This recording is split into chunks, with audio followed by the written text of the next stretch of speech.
Hello everyone and welcome on board this live safari. We are coming to you from South Africa in the Sabi sands, and my name is Scott Dyson. I'm teamed up with Davy on camera, and an elephant's just crossed the road in front of us, so that's good news. Just going to dim the lights. It's still very dark, as you can tell, so it's going to be tricky to get some good views of it. But we'll try and show it to you nonetheless. It looks like it's heading towards a marula tree on our left, and we'll probably just be able to make out its silhouette coming through the bushes now. There he is. Looks like a young boy. Now, I said it's a cool morning. It's 22 degrees Celsius, 72 degrees Fahrenheit, and it looks like we may get a short glimpse of the sun as it pokes over the eastern horizon, but it's predominantly cloudy. Nice cool conditions. Now, as I said, we are a live safari, so please use the hashtag SafariLive on Twitter to send any questions, or you can just pop comments in the appropriate box depending on what platform you may be watching on. It's not just myself out. We also have Taylor heading out. She's going to search for a leopardess who was on a kill yesterday evening. The leopard does have a young cub. It wasn't seen yesterday at the kill, but hopefully Taylor's going to get lucky this morning. Sadly, however, I've got a feeling that kill may have been stolen by a hyena because it wasn't hoisted up into a tree. Well, the elephant's coming a little bit closer to us. It's not going to help too much with the visuals because, as I said, it is a little bit dark, but there he is. And so that's the two of us driving around. Oh, hello, boy. No need for attitude so early in the morning. You just eat your marula fruits. Maybe he doesn't like the smell of Dave. Dave, when last did you have a shower? He was holding up his trunk there to smell us. I know I had a shower last night. Not sure about Dave, though. Dave says it's been a while. And as I was saying, he's mixing up his diet here from the marula fruits. He's now feeding on some bush willow leaves. As I was saying, that's not just the two of us in the vehicles, but also Steve, who's heading out on foot. And I think he's going to check the kind of western boundary for any sign of a new male leopard that we've been seeing, who's pushing into the old male's territory. His name is Hukumuri, so hopefully Steve's going to get luck with some tracks of him. He hasn't been on the property that we know for about 3 days, so he's kind of due to come back for a visit. And I'm going to check the northern boundary for any signs of a pride of lion that would have hopefully come back onto Djuma last night. Wonderful stuff. Well, I'm going to continue on towards that northern boundary and see if we don't get lucky with any tracks and send you across to Taylor, who's, like I said, busy making her way to Tandi and the kill. We are indeed. We're on the move, we're on the go as the sun is about to rise. Oh, I think we may have beaten the sun today. My name is Taylor McCurdy, and on camera with me, who I can't see at the moment, is Senzo. He's hiding behind the very bright light that we look at. But for those of you that are just joining us for the first time, a big welcome. And remember, you can interact with myself, with Scott, with Steve. All you have to do is hashtag SafariLive on Twitter, or you can also talk to us via the YouTube chat. That's also acceptable.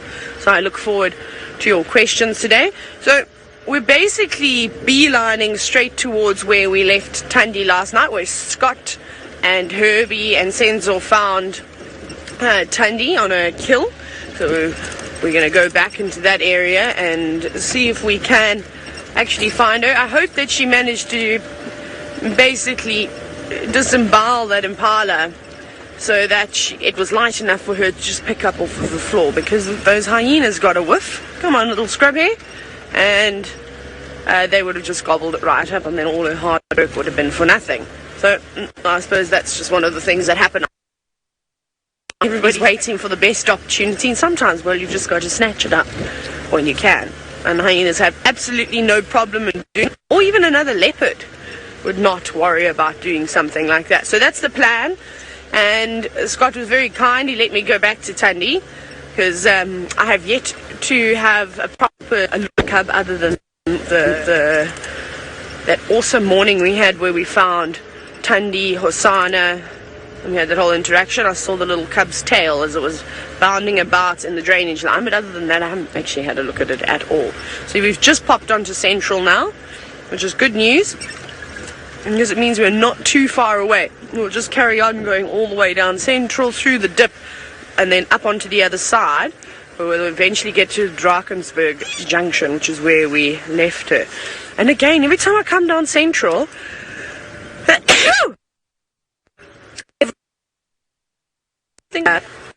excuse me, everybody.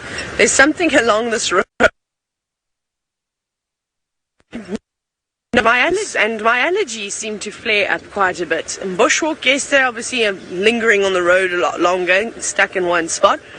My goodness, did not just I was. That's we all see what's going on. There's a small, not too many, so I'm going to try and just talk with my mouth not open. Learned my lesson.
Good morning, good people. Welcome.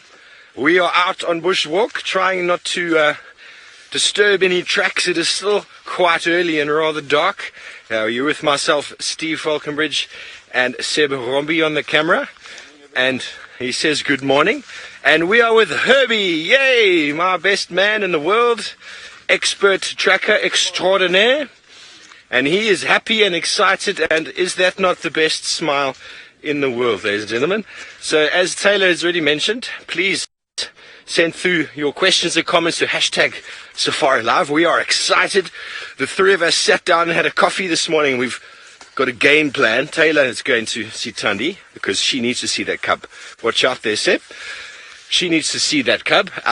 Scott is going to check the west and through to the north, see if the Hukumuri have come in. And I am going with Herbie, and after our discussion, and there's a mating pair of leopards in and around sort of the Arathusa side, the western side. So we're going to go and have a look, see if we can find some tracks of any. Oh, Seb can hear hyenas calling off in the distance there.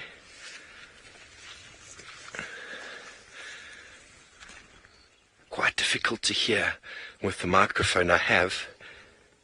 That ooh, it is not a very good imitation, but it is a beautiful morning. 22 degrees Celsius, 74, I think, 71 Fahrenheit. It is going to be an absolute scorcher of a day, but this is going to herald some rain tonight or tomorrow, maybe even both, which will be marvelous. Will be marvelous. We definitely need a little bit more rain. And so, folks, please send through your comments. Let me know what you'd like us to see. Obviously, our overall objective is to head into the area, see if we can find tracks. But on the way, there's going to be plants, there's going to be flowers. As soon as there's a bit more light, we'll be able to focus in on some of these things. But at the moment, we're going to just do some walking shots through the bush, because this is just... I wish you could smell it. It is a very nice, fresh morning. There's not even an ounce of dew on the grass, which is showing the difference between how hot it's going to be. The last few days have made the shoes rather wet, or should I say about 3 days ago, and it is sort of that last ditch effort of summer trying to have it rain over us, and hopefully we get some rain. because the dams could do with a little bit more. And I know it looks like there's a lot of grass at the moment, but this needs to sustain these animals until September, October, maybe even November, depending on conditions later in the year.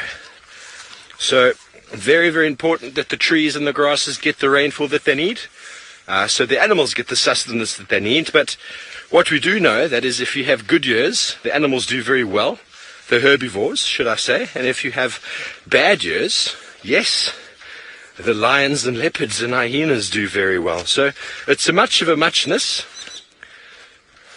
Whoa! A woodland kingfisher nearly bombed Seb. That was quite interesting. It went straight for his aerial pack. Herbie's got something.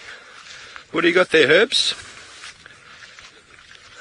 So straight away we crossed the road and Herbie has spotted tracks of a leopard. I don't know if the light is great enough. You got it? Herbie, this is a female, eh? Thank you very much. So we can see the track here, and this is the front foot. It's the left front foot. Can you see that? If I put my two hands down, which has got the longer of the toes, and my hand there, that one, 1, 2, 3, 4. If I put my right hand, it's not a right-handed track. So that's the left foot, and that is the front foot. It's quite big and quite round. And then there is the back pad, the back foot over there. And you can see the distance between the tracks. This animal was walking quickly. Okay, now first of all, the disturbance in the track here is quite a lot because it's hitting its foot down as it moves fast. And that distance, that shows this animal was walking at a really fast pace. It wasn't running, it was walking about as fast as a leopard can walk. Do you agree with that, Herbs? Yeah, Herbie's chewing some grass there and giving me the affirmative nod. There he is. So those tracks are heading north towards where we just came from. Herbs, is this fresh enough? Who would you like to follow? Herbie's excited, eh? He's excited. Who do you think this might be? He's confused. Normally Herbie will be able to look at a track and say, it's this animal.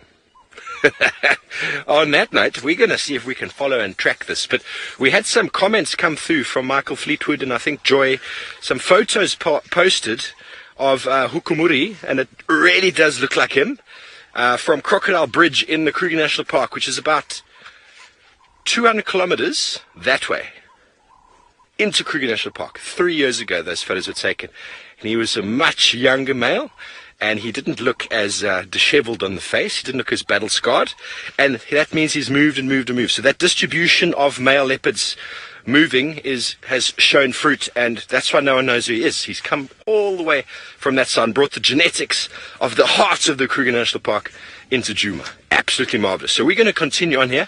We're quite excited about these tracks, and while we keep searching, I think Taylor's also in the mood and searching for a leopard. We are, but however, I think that Tandi has had her kill taken because it is no longer on the ground anymore and I can't see any sign of her. So now we have to scratch around and see if she has maybe taken it up a tree. I'm not feeling too hopeful for it. Was a big impala, and for one leopard to eat, well, a substantial amount on her own, my goodness, she would be this size of a beach ball if she'd eaten enough to take it up the tree. But she's a strong girl. Anyways, I think the hyenas have got it, but now to try and figure out where they've gone. Nope, can't go there. There's another story, and it's so dark still. I'm not gonna be able to see tracks just yet. I can't see the logs in the grass. So this is gonna be fun. So I just need to get out of here quickly. Just gonna sit and listen in a minute as well. Just want to get myself out of, well no, I'm still in this loggy area. Just gonna have a quick little listen to see if we can hear anything. But it's quite beautiful over there if you want to look at the sunrise.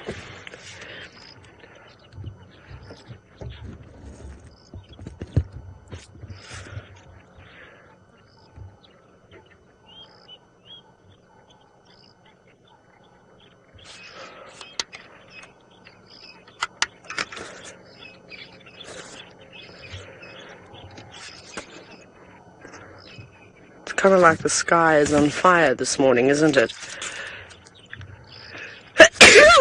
Goodness gracious, excuse me.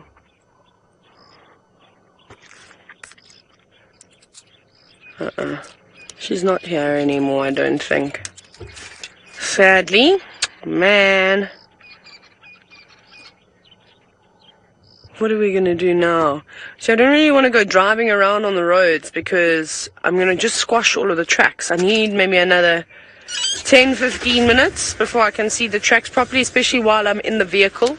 On foot is a completely different story because you can go slowly. Hang on. Is that a drag mark behind us?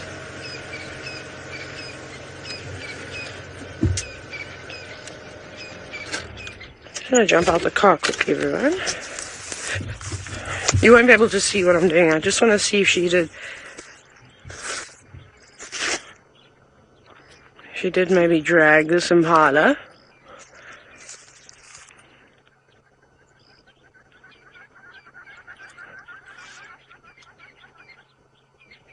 Can you hear flies? Or bees or something? Andias. Let's just venture a little bit further in here.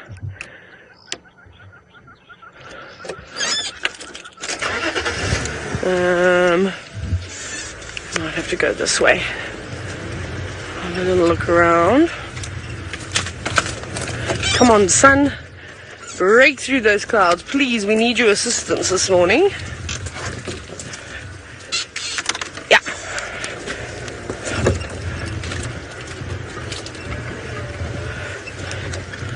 Right, we're going to keep looking around here and trying to figure out what's gone on. Maybe she did manage to drag it away deeper into the thickets. Hopefully she has. I'm going to send you back to Steve, who's also got a view of the sunrise. Thank you very much, Taylor. I hope you managed to find her there. Herbie's having some suspicions after you have told us that her kill is missing, that maybe these tracks that we have are actually her, that have come all the way back around again. It's a marvelous distance to have traveled, but it's not uncommon for leopards to do such and to move so far. But I was just postulating with Seb now and saying I reckon the only reason the hyenas survive in this area is due to the fact that the leopards, some of them, don't tree their kills. So that's where they seem to get all their meat from, because the unkuhumas don't leave anything behind. But isn't that a marvelous morning? Beautiful blood sky. Some wonderful photos taken last night, or screenshots sent through, of our sunset. And here we are again, on foot, with a glorious orb in the sky as it just lights up those clouds with a beautiful pink-orange colour. Seb was saying a moment ago we should enjoy the coolness while it lasts because it's going to be hot. Kristen, it is a beautiful, beautiful sunrise and a beautiful morning with beautiful company. So please carry on joining us on the safari. I hope you got your walking shoes laced up and tied, some water in the backpack. We are doing a loop around to see who this might be, and we're heading directly in the area to where we just heard those hyenas calling from. So who knows, whatever leopard it is might have made another kill, and that activity, there was hyenas stealing it or fighting with that leopard. There's not too many big trees in this area for a leopard to tree the kill, so that is quite a difficult situation, and one of the downfalls of leopard behavior. If they can't find trees, they will drag it as far as they can. But I believe Tandi had a very large Impala ram with her yesterday, and that would probably be almost impossible for her to tree due to the size and the weight. But what we saw in the Mara a few months ago was the male leopards there holding or carrying up baby giraffes into trees, which I think is fantastic. Ravinda, how do we track leopards if it rains? It is tricky. It is tricky. I thankfully have got the assistance of this wonderful man with us here, Herbie, and even he is struggling in these conditions. But the best of the best is with us on foot, and Seb's just trying to navigate through the bushes here. The best of the best is with us on foot, and the biggest issue with the rain is how hard the ground is. It's very hard to see any of the tracks there, but that is why we often we'll walk across roads just to see, because the leopards like to move and to cross these boundaries, to walk on the roads. You'll find the tracks, and you do loops and come around. But in this vegetation here, a leopard could be lying flat. I mean, Scott was saying yesterday that when he went to go find Tandi yesterday morning, that he walked probably within 10 meters or probably about 10 yards of where that kill was. So he hadn't seen it. So Tandi was probably just lying there. And then Taylor went in again that afternoon and did something quite similar. Or Herbie then found it later. But they were so close to that animal that it bears some serious consideration about how these animals can hide. So we're always keeping our eyes open, and I know these leopards are quite relaxed to us, so they're not making the typical sort of sound that I've often experienced with leopards that aren't too relaxed to people on foot. Even a lot of the leopards that I know are quite relaxed to a vehicle on foot. It's a very, very different story, and that is one of the reasons why Herbie is so important to us on the ground here. Oh, scrub hair. He just disappeared. He came out of a very small piece, and that could have been absolutely anything.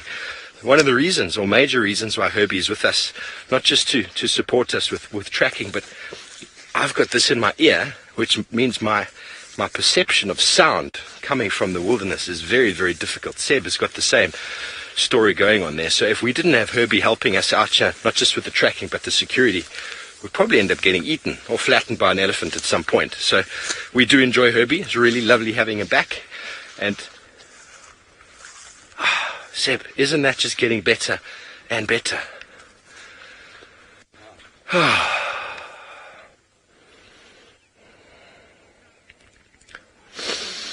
Everyone just take a deep breath. Take in the morning sun with us. And while you deep breathe and have a moment of silence, we're going to go back over to Taylor and see if she's got any updates. Yeah, sadly, that was a no. An early morning talk. When you just speak in sounds. You don't really make words though. Just a little bit disappointed, but I suppose this is just how it happens out here in the bush. We all thought last night if she hadn't taken that kill up the tree that it was probably going to get lost to hyenas. And I worked out what that buzzing sound was, a log that we were kind of parked next to, and I sort of walked up to, that had a beehive in it. So I decided to move away from there, as it's like they were just getting ready for their day. They were all coming out, and I thought, oh no, if been for, well, a stinging surprise. So we left and we moved out of that area. I can't see any tracks. I don't know if she maybe went back towards the drainage line, maybe dropped her youngster off there in a safe spot, because I'm sure she would have reunited with her last night just after we would have left, and then it's gone on a walkabout. Like Steve and Herbie have said, it's possibly Tandi's tracks all the way on quarantine. It's not far, especially not for a leopard. So I'm heading back down Cheetah cut line now. No, here I've got leopard tracks. Let me show you. Ooh, okay. Well, I'm not going to really worry too much, or you can have a very quick look. There's some leopard tracks in the road. However, Scott is on it this morning, and he's actually managed to find one. Yes, we've got incredibly lucky, and the tracks led us to this male leopard with the help of some monkeys alarm calling. The monkeys spotted this leopard from about half a mile away, interestingly, and he's thankfully just headed south off our northern boundary where we found him, and it looks like he's going to take us for a stroll deeper into Djuma. Let me reposition quickly, because of course we do want to try to get you some better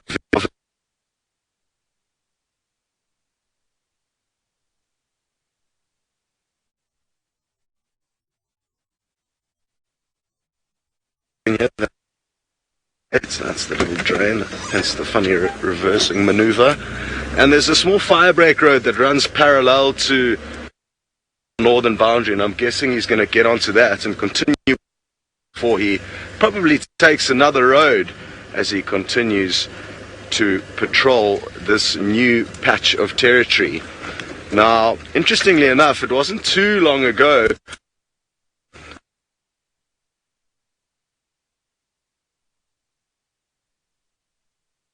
territory kind of comes up to this area.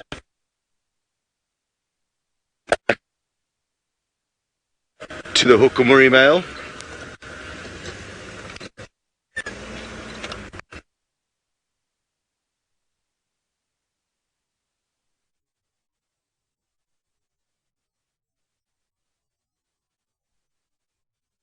Exactly where he is, but I don't want to go too far forward because I know full well that he is coming towards us, and that way we'll get some great views without the vehicle too much. Here he comes. Wonderful.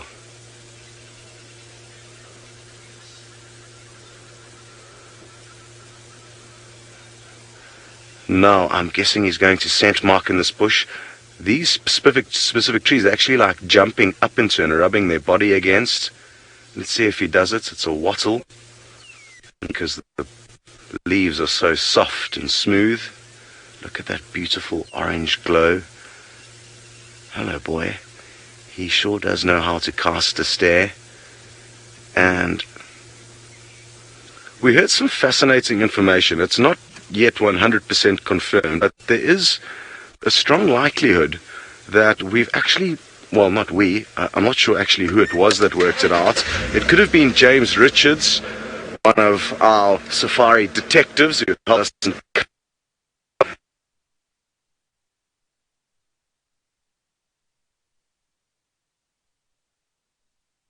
National Park called Crocodile Bridge, and I'm guessing that's around 2 years. Going to be absolutely awesome if it.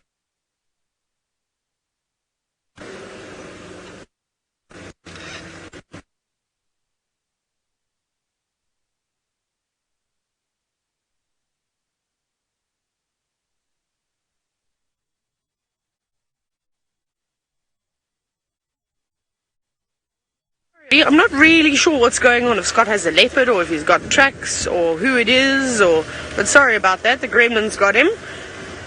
So we picked up female leopard tracks, we're following them. They've moved off of the road now just for this little stretch. They might come back on. I also don't know whose they are. Maybe they're Tandis, maybe they're that female from last night that was seen up in the eastern corner. Your guess is as good as mine now. I'm hoping once we get to Gowrie Lane, we'll find some tracks again. And then if they sort of go back down towards the west, then they could be the same leopard track. But I'm just waiting to hear some more information about what's actually going on down the other end.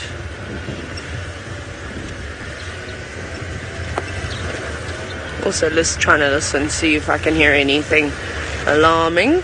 Goodness, it's so, you forget how overwhelming it is to try to spot animals, to present, and then to try and track. Actually, the presenting part is pretty easy. It's the tracking and then searching everywhere that becomes a little bit difficult. And I suppose I've been out of practice for such a long time, and it's you don't realize the multitasking skills you're able to achieve when you're able to shine the spotlight and talk on the radio and do all of these amazing things.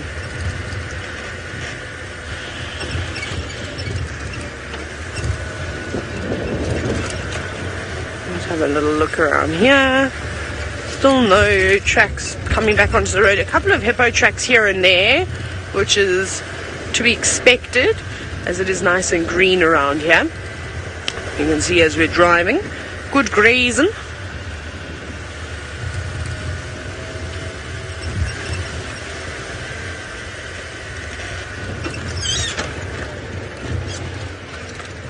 Okay, let's have a check here.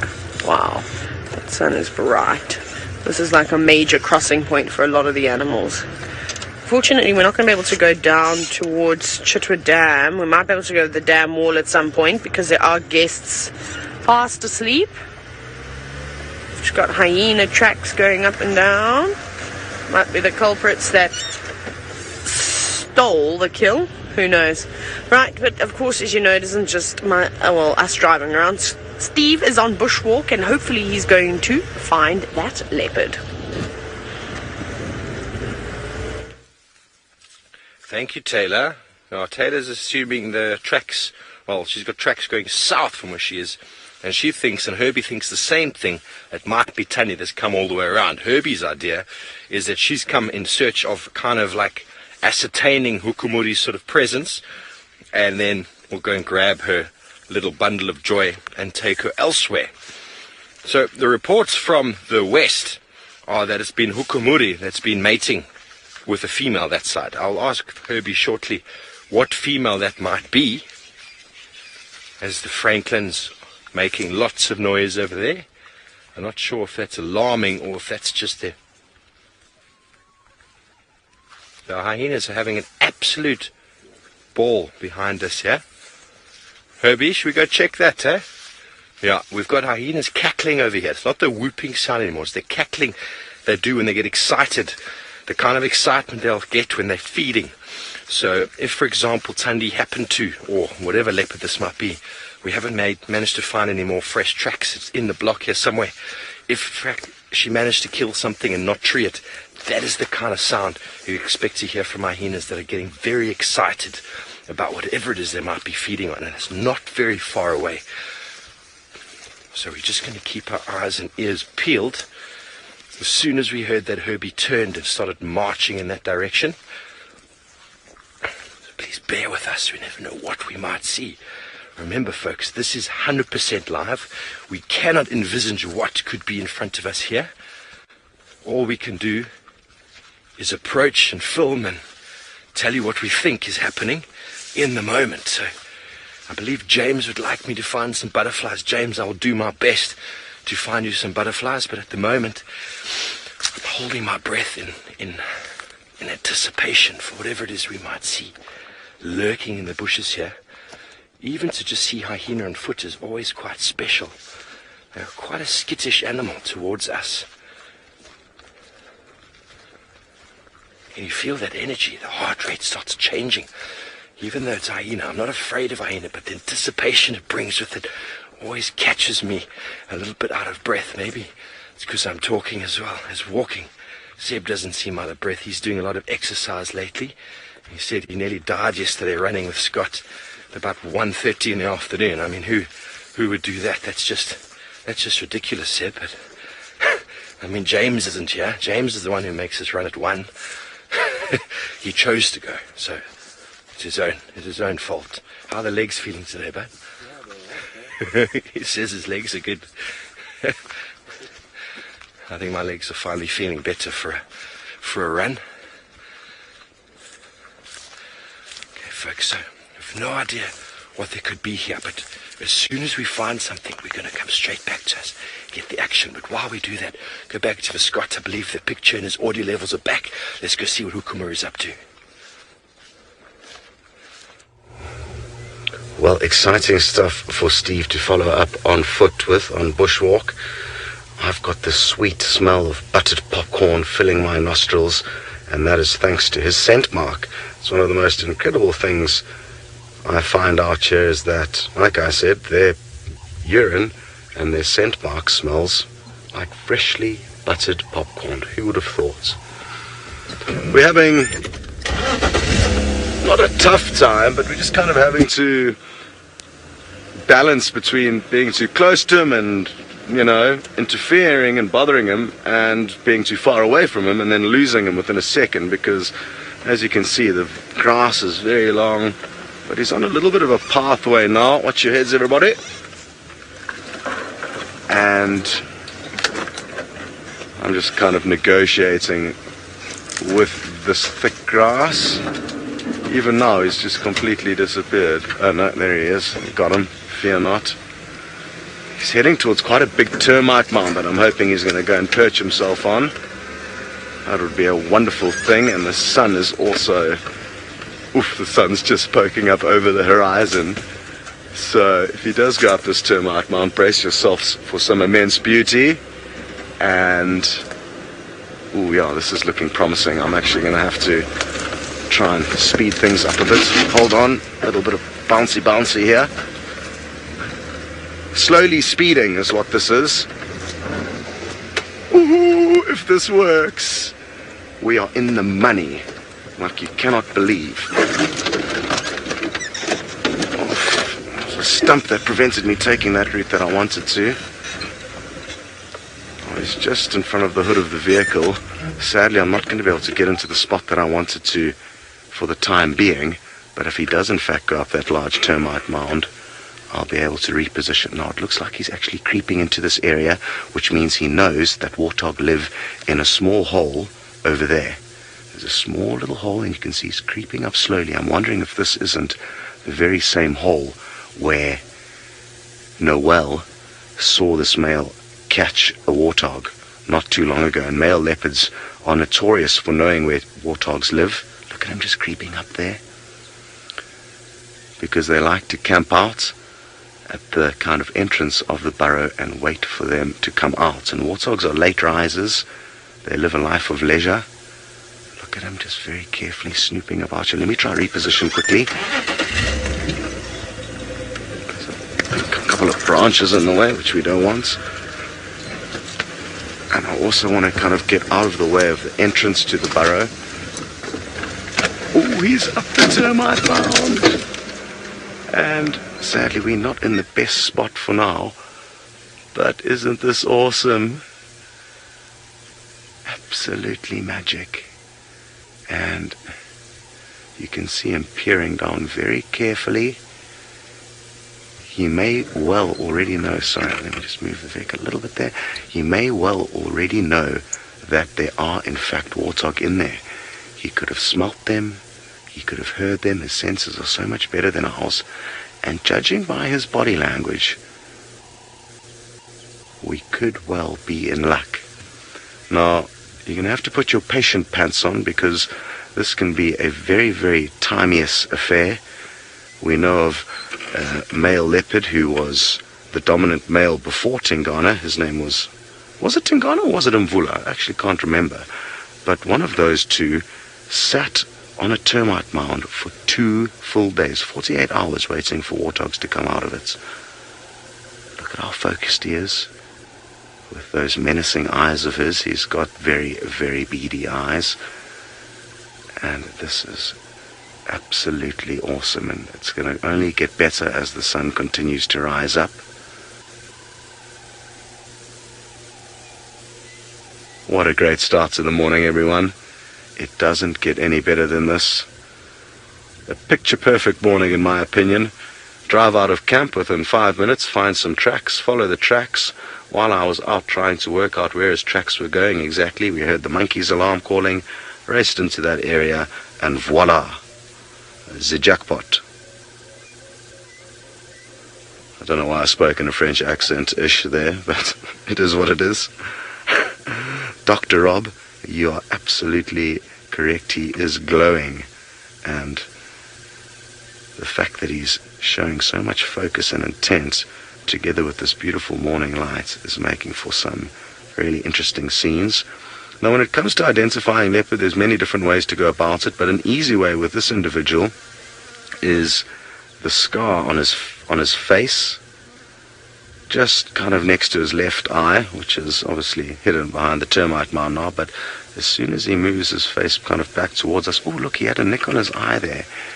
There's the scar, and look, there's a fresh bloody nick above his right eye, and I'm wondering if that wasn't delivered to him, sorry, his left eye.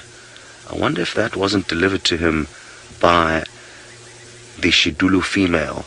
We've got strong reason to believe that he was in fact mating with this female leopard, and when leopards mate, it's quite a feisty affair. So maybe a showdown with another male leopard. He's got a lot on his plate at the moment as he continues to increase his territory and push deeper into Djuma. We've only been seeing him since the beginning of December. That was the first time we bumped into him, and I'm giggling because we've just got a wonderful, wonderful remark from, is it Gorgeous Cycad, who just said he looks like Oh no, it's not gorgeous cycad. It's the awkward, and I'm getting everything confused here. The viewer's name is Orchid, and he looks like a gorgeous psycho, according to you. I think that is a great way of summing him up. He does look very, very mean indeed, and when we first came across him and I drove past him, he really does look straight through you with those beady eyes. Have you had a long night, boy? It looks like you're almost taking this opportunity to kind of multitask and have a bit of a snooze. Ooh, is he beginning to drool? I think he is. His mouth is literally drooling with the anticipation of some bacon for breakfast. And it'll be really interesting to see how much more he begins to drool. And I guess that is a further and wonderful indicator that he is, in fact, aware that there is some warthog in there. Maybe I was just dreaming, but I did see when his mouth was kind of slightly differently positioned to what it is now. It looked like he was, in fact, drooling. Guys, look at how great these views are. How cool.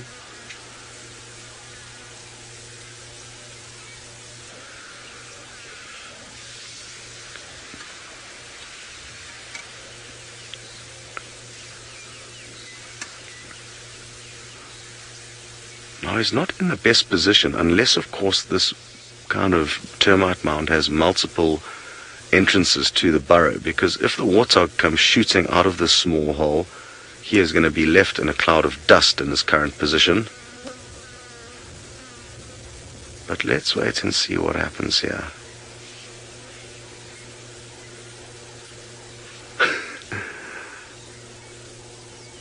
I'd love to know what he's thinking. He's looking at us kind of as if, I don't know, if you want us to help you.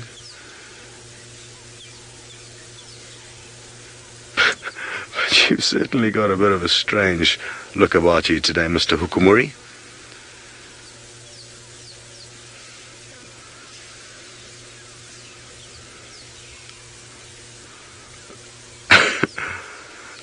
Louise suggests, no, Louise is directing the safari, she suggests that he possibly thinks we his waiters, and we're not really doing our job properly. We haven't set the table yet, we haven't got his cutlery ready. I think that's a great way of summing it up, Lou. Maybe it's just because I'm not wearing my proper waitering uniform.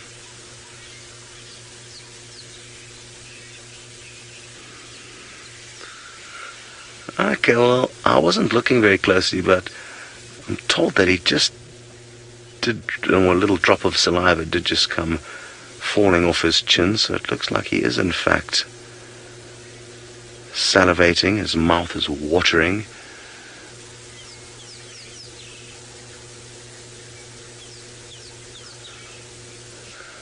Magical, magical stuff. And we're going to stay put here. Like I said, it could take quite a while for anything to materialize here, and we'll be sure to call you back as soon as any excitement unfolds. But for now, back to Taylor, who's got some excitement of her own. Had. Typical. Elephants disappearing off the road. Let's see if we can get another view. Good morning, everybody.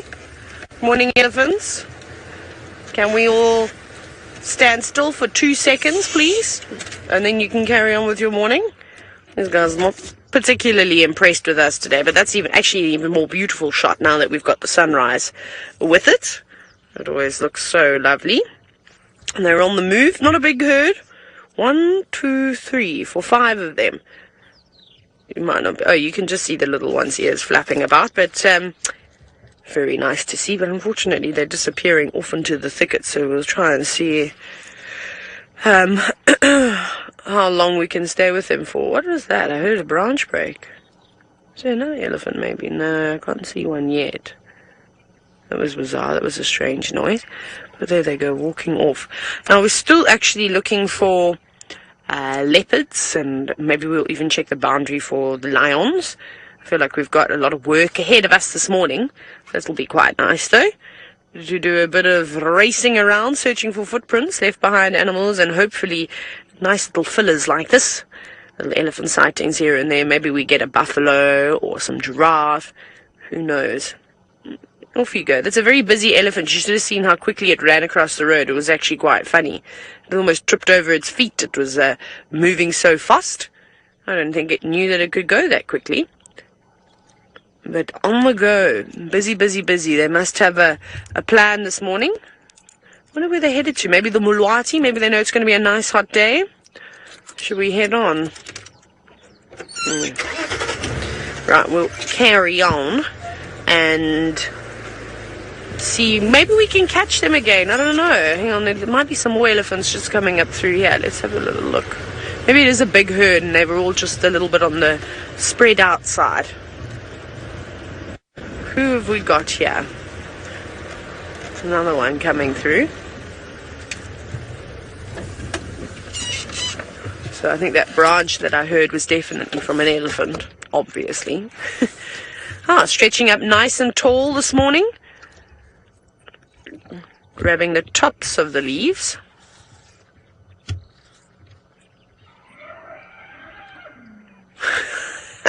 Did you hear that? That was that little elephant throwing a tantrum that we just saw behind us. I don't know what happened there, but very unhappy. Basically throwing a toddler tantrum. This elephant's probably not going to throw a tantrum. Come out so we can see you properly. Nice the way it's using its trunk, though. It always just amazes me how they're able to move those trunks around and use them so accurately. Stopping for a little nibble, enjoying that bush willow. And it's also nice after coming back from the Mara, seeing how varied the diet of the elephants in South Africa is in comparison to pretty much just the bulk grazers in Kenya. There's been a lot of time grazing, but why wouldn't you when you've got all that lovely lush grass around all the time, lots of reeds and things to eat too, and then of course the big diospyros trees were dropping fruit, but we've got better fruit here, fruit that I bet the elephants in the Mara would absolutely go crazy for if they could get their trunks on a couple of marulas. And they were just dropping down. I wonder how many times elephants get bopped on the head by marula fruits. Have you ever wondered that, Senzo? Because, like, when we're walking around, I always get a fright that I'm going to get hit on the head because, let's be honest, a marula fruit's not necessarily the tiniest thing, and I reckon that it would hurt. I think even an elephant would feel a marula falling on its head. Maybe they get used to it. Maybe they eventually realize that, oh, it's a fruit falling from the tree. But I bet a young elephant having something bop it on the head from the first time, especially coming from the sky, would give them a little bit of a fright. It might be quite funny to see. I mean, that fruit's not anything it's not going to give an elephant a concussion or anything like that. But it would just be really entertaining to see a little elephant having a fruit dropped on its head. You know? What's your story today? young man? You're not keeping up with the rest of the elephants?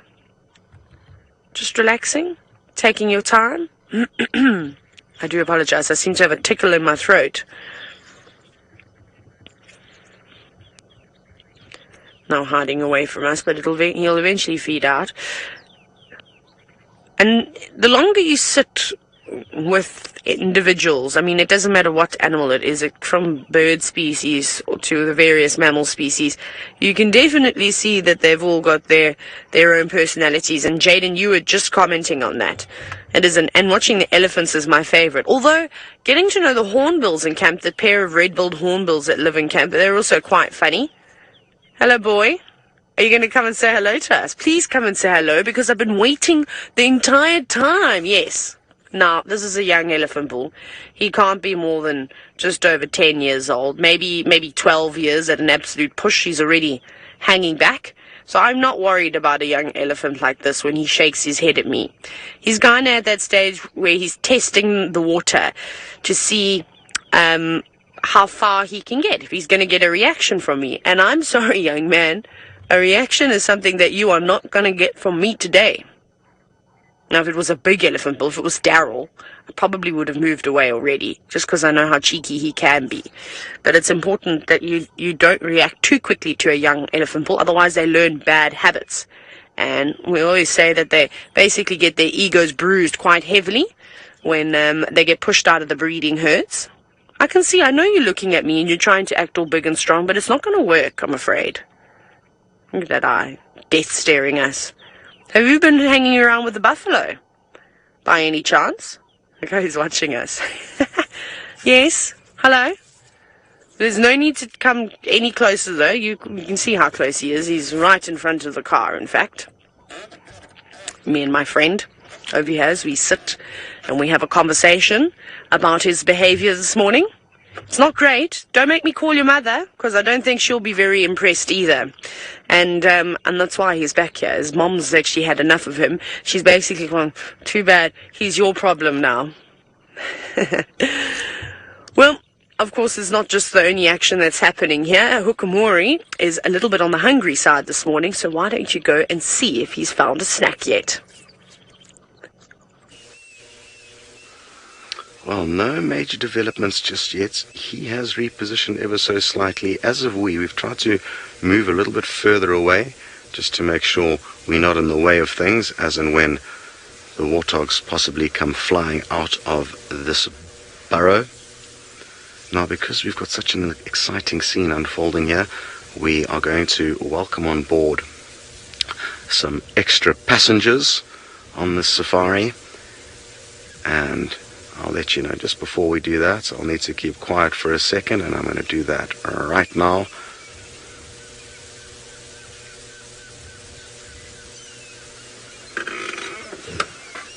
Hello everyone, and welcome on board this live safari.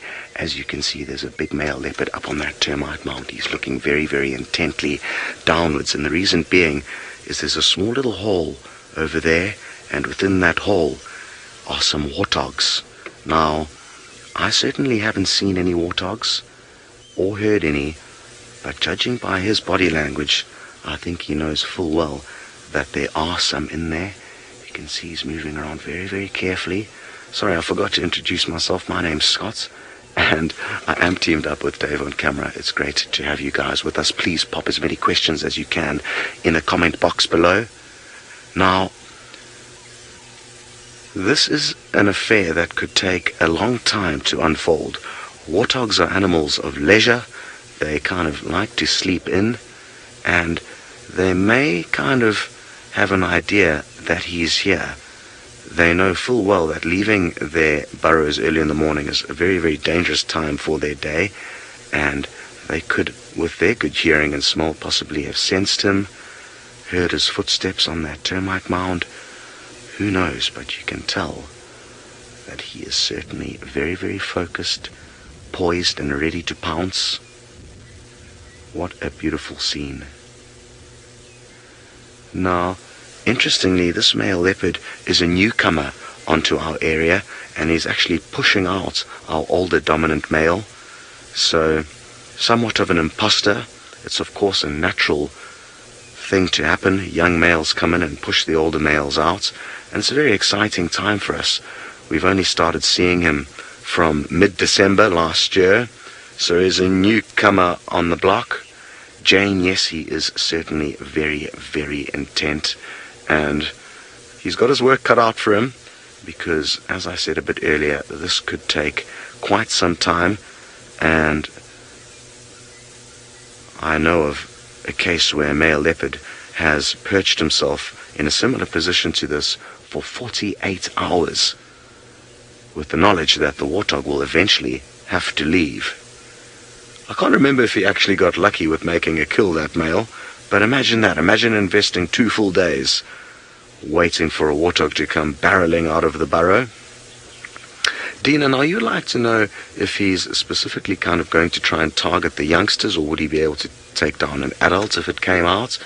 Well, the last time he caught a warthog, and it wasn't too long ago that he did, it was in kind of January that he caught a warthog doing just this. He caught one of the youngsters and actually swatted the mother on her nose as she tried to come out. adult warthogs will try and defend their youngsters, but against a big male leopard, they've got their work cut out for them. With female leopard, which are much smaller, warthogs have a better chance of trying to free up a young piglet that may have been caught. And another thing is that the warthogs were kind of born in November, December, the warthogs of this season, or the youngsters. So they've already got fairly big. I mean, still no match for a leopard, but I wouldn't call them piglets anymore. They're kind of medium-sized warthogs. Absolutely awesome stuff.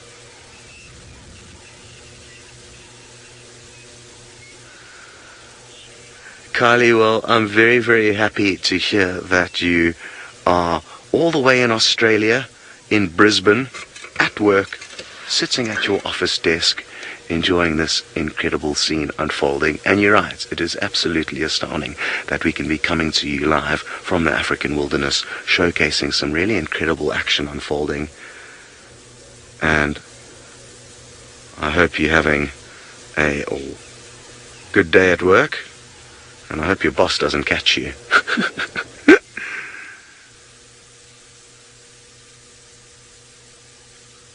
There's a bit of a breeze blowing, and that may help the leopard. Slight little breeze will help muffle any kind of noises that it may make as it kind of slinks around this termite mound.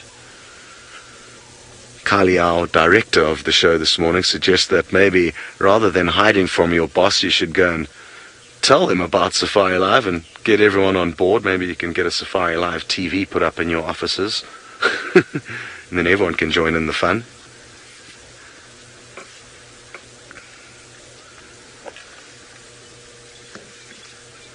Okie dokie. Amy, you'd like to know if the warthogs can smell him. I did kind of touch on that, the fact that maybe they could, but it would be unlikely.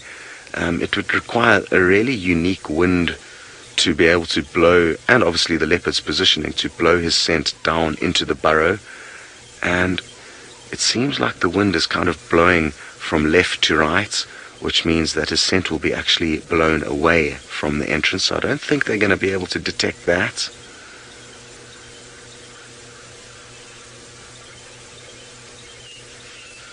Now I wonder how relaxed these warthogs are, and Kylie, you've just mentioned that you are the boss, so that helps. Good stuff. Well, I wonder how many people do spend hours of their working day on the payroll watching Safari Live. And I'm glad that you agree that you think it's a good idea that we should put up kind of Safari Live TV in your office for all your employees. You can maybe give them a treat when there's action. You can tell them to stop work for a few minutes and join us on Safari in Africa. You can see a few scars on his face, and interestingly, just above his left eye, there's quite a recent nick. Difficult to see with the way his head's positioned, but you may see a slight pink tinge above his left eye, and that could well be from a recent bout of mating. We found his tracks about 4 or 5 days ago alongside a female leopard, and we are guessing that they were in fact mating. And when leopards mate, it's quite a feisty affair, and the reason being is that it's a painful experience for both male and female. So after the copulation, when the male dismounts, it creates pain for both of them due to the fact that he's got a barbed penis, and they both kind of lash out at one another. So he could have got a stray claw from one of his lovers. Oh, is he thinking of moving?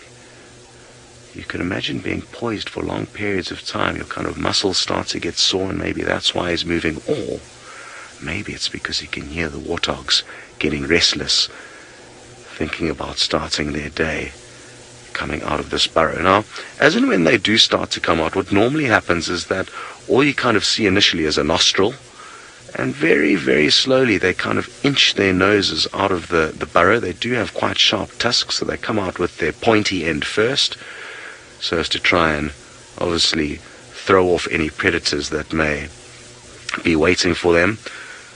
But yeah, all we can expect to see initially is a kind of nostril and a tusk, and slowly, inch by inch, they'll make their way further out until they've got a feeling that it's safe, in fact, to move.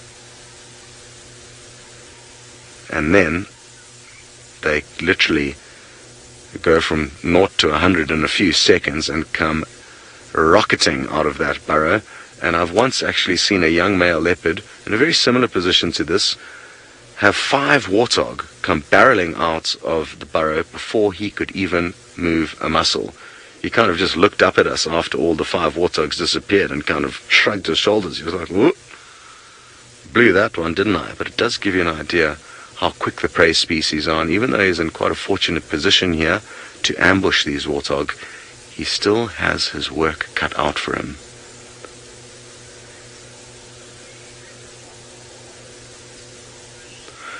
Okay, team, well, we are very happy that you guys joined us, and if you would like to continue following this live safari action and would like to know what happens, you can just Google Safari Live and continue joining us on our scheduled broadcast, which is going to continue for another 2 hours.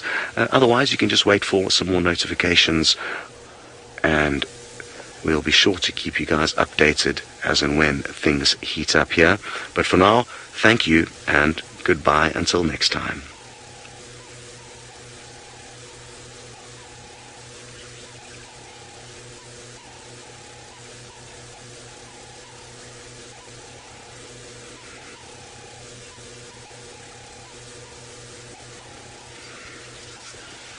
Okay, everybody, there's this kind of awkward silence. We have to keep quiet for a few seconds after we've said goodbye to everyone, hence the fact that I didn't say anything. And I wonder how many people are going to continue watching after that little teaser.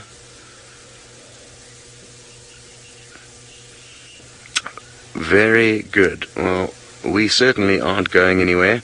But you are. You're going to go back onto the bushwalk with Steve. I'm not too sure exactly what's happening over there.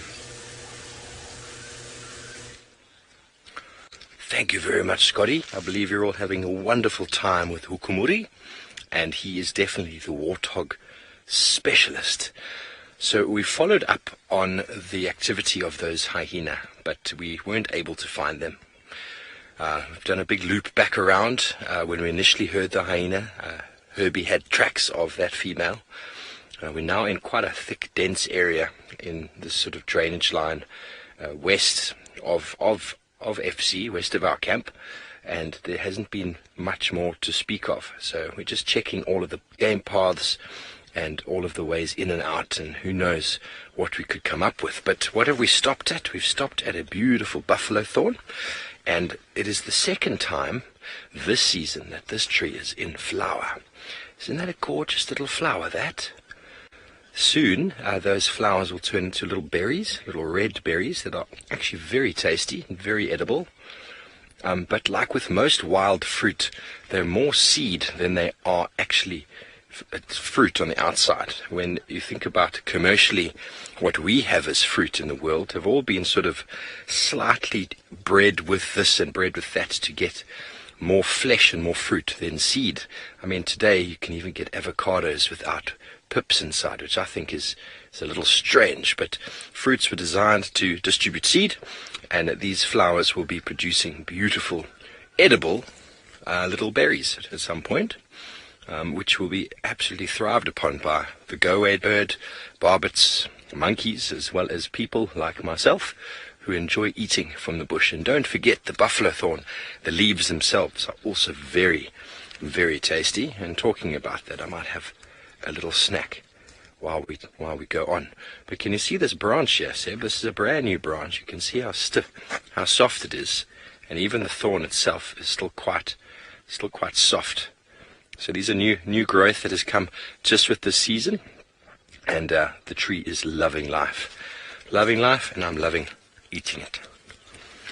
Okay, let's see if we can get this insect here, Seb. Yeah.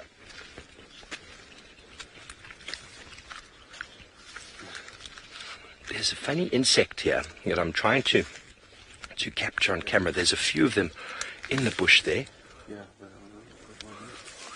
Have you got one? Joe would like to know why I'm not wearing my funny socks type gaiter things. Joe, boots are very restricting on my feet, and I like my feet to breathe. So I wore my boots when I got back to Djuma because it was quite muddy and quite wet. And now, when I get back to camp, by all means, my feet are going to be very dirty, but they're going to have breathed and they're going to have lots of life. When you look at Seb's feet, they are very uncomfortable in there. I walked for years with boots, years and years and years, and then a friend of mine gave me his second-hand pair of these last year. Bruce Lawson, he's probably got one of the most, the highest number of hours walked for dangerous game. He's also a man who walked from Cape Town to Cairo, so nothing stops him walking. And he gave me a second-hand pair of those and changed my life. So, yeah, once you've tried it, it's very hard to go back to the boots. So we can't quite seem to get that insect. Did you get it? So if any of you out there know what that is, please let me know. They're quite shy and they're moving away from us. I can't even get my phone in there. But they are very interesting little critters. They're coming on the other side here. Yeah, there's just on the inside of this branch, Seb. I'm going to see if I can chase them your way. Here we go. Anybody know what that is? It is beautiful color. I have no idea what it is. It almost looks like a leaf hopper of sorts. So please send through your tweets. Let us know what that is. I've never in my life seen anything quite like that. Can you try and chase it more this side? We are busy. Go through the bush with all the thorns. We're busy farming. Here we go. Here we go. Here he is. Very colourful. Very, very colourful. There he is. It's marvellous. It really, really is. And there's a whole lot of them in the tree here, so it's more than one. And what I find quite interesting, I mean, if you can also see all of this white stuff here, Seb, I don't know what it is, but I've got a feeling it's got to do with these insects. It looks like there's white mildew or white powder here, and the entire tree itself is looking very sick. It's infested with all sorts of weird and wonderful thingies. I'm going to grab this leaf off here, and hopefully it's not toxic in any way to me. White scale. You can see that in there, all over the tree, all over the base. And here's a leaf that's just on the plant next door, and this is all leaking on it. I don't know if it's white scale or what it might be, but maybe some of you experts out there are familiar and you can tell me. I think Lou's just said gross. It's not quite gross, but I'm not going to be eating this leaf. It's a powdery sort of... Not quite sure. I initially thought it was droppings and maybe some small birds were nesting in here, but it's by no means that. It looks like a very sick plant with all sorts of fungal infections causing it to leak out. Yeah, I mean, have a look here on the branch. There's even an ant. Here we go. Seb, can you zoom in on that? Yes. That little ball there. There are some ants busy working that ball. So very interesting. I'm not too familiar with these sort of fungus scale type insects that associate with these plants, and there's aphids and all sorts of kinds of things that are possibly attacking it. The leaves themselves don't look too bad, but the plant itself is looking in very, very bad way. Marvelous. So those of you out there that know what it is, please let me know.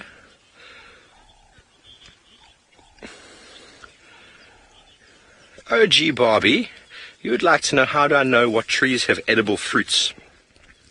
I've done this trick before. First of all, I try most things, and the thing you need to be very careful of out here is, I mean, if I'm going to do this now, let's do a little taste tester here. I'm going to take this leaf, and I'm going to break the leaf off, and if you look there at the base leaf, there's no latex whatsoever. If there was a milky latex, I'd be very wary of touching this or getting this anywhere near my skin or my eye. So once I've done that, okay, no latex. Okay, next step, take a part of your arm that's quite tough, and you rub it on there. Leave it for a few moments. If it doesn't lead to any irritation, okay, good. Move to a softer part of skin, maybe on the inside of your elbow, If that still doesn't cause any irritation, then take it to your mouth and dip it on the tongue. I've already broken it, so there should be something going on. There's no bitterness. Okay. It's not that bad. It's edible, very edible. And obviously you can only eat so much of that. If you eat too much of that, it might upset your tummy. So fruits are exactly the same. Look in nature for fruits that are potentially red. A lot of berries out here are quite nice, the fruits themselves, but be careful of reds in nature. So always do those tests on you. If it doesn't irritate your skin, it's not bitter, you can probably eat a couple of them. Okay, well, we're going to continue on from our really interesting little bush and white stuff here, and very cool insects. Going to go over to Taylor, who I believe is tracking. We are, and you know what I'm looking for now, though, is I'm trying to find you this massive hyena track. I want to see this hyena. It is huge. Let me see. Whoopsie. That might have been a tree. Let me jump. So it might not work as well because you're kind of not looking down and on top of it.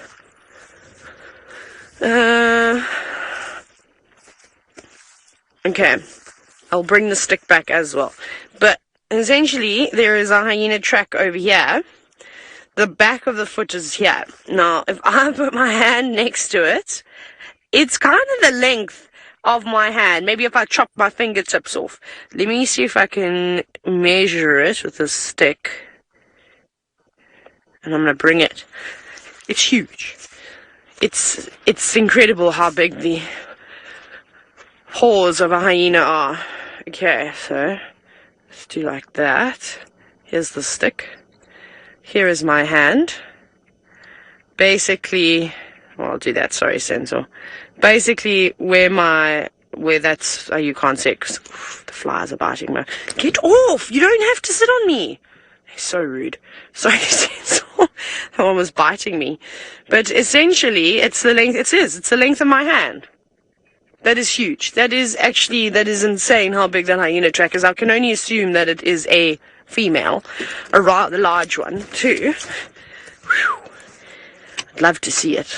Maybe that is the culprit as to where Tandi's killer's gone, because we've done a little loop around, and you won't believe it either. Found some male leopard tracks, but now I don't know if they're Hukumuris or whose they are, but they come from the Mulwati. And then they go up along Battalier, and then I've kind of lost them. I think they went maybe towards Buffelshoek Dam, though. There's quite a few massive animal pathways, or even up here towards Gwari Pan, where Tandi was drinking yesterday. So we're going to check this pan. It's not too far, it's just up ahead. It's also, if I'm not mistaken, it was quite muddy, so hopefully we'll see some paw prints. And so it's either gone there, might be Hukumuri, maybe he's come through and he's marked all the way up here. Had a drink of water and then gone on to the boundary and headed towards where Scott is, towards Sandy Patch side. So it's not impossible. We do know how quick those males move. But we are going to keep searching around, and hopefully we're going to find some cat in a tree, or I don't know, maybe doing something. I'm going to send you back to Scott, who has got his patience pants on, and it seems as though Hukumuri is wearing them too. Yes, it's patient pants all around here, and it's really, really interesting to see how still he's been keeping, but he just ever so slightly keeps tilting his head from side to side, listening intently. The warthogs must be really beginning to stir within the mound, and that is what will be exciting him and causing him to kind of keep incredibly focused on the entrance / exit of their burrow. I wonder how many warthog are in there. Time will tell. How much time? Well, again, only time will tell.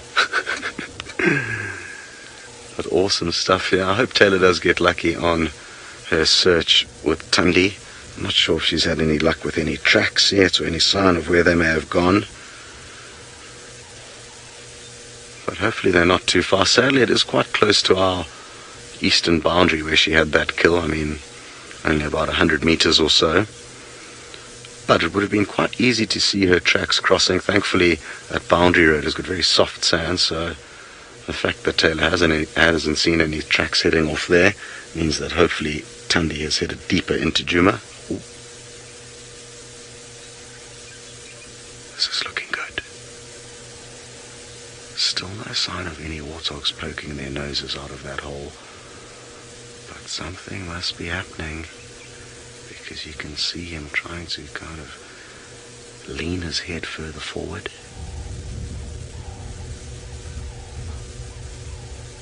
I mean, maybe from up there he can actually see the warthog's nose beginning to slowly creep out. From our angle here, not so much. But we are in the perfect spot to watch this action unfold. We couldn't be positioned any better. And I'm sure it's just a matter of time until we start seeing the warthog.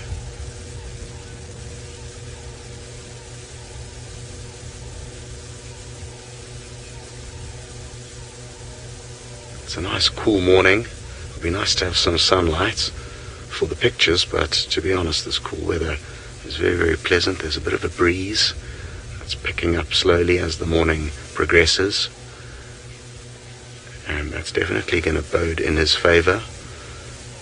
Still blowing from kind of left to right, so they're not going to have any chance of picking up his scent if the wind continues to blow in this direction. And just the slight rustling of the grass and the leaves will help muffle his movements as he tries to inch forward. I was just telling Dave, it's not the best kind of termite mound regarding its architecture for him to position himself somewhere comfortable yet close. He's quite, actually, in my opinion, quite far from the entrance to the burrow, even though it's only a couple of meters. It's that strange kind of really steep, pointy slope to his right that makes it kind of awkward for him to get into a good spot.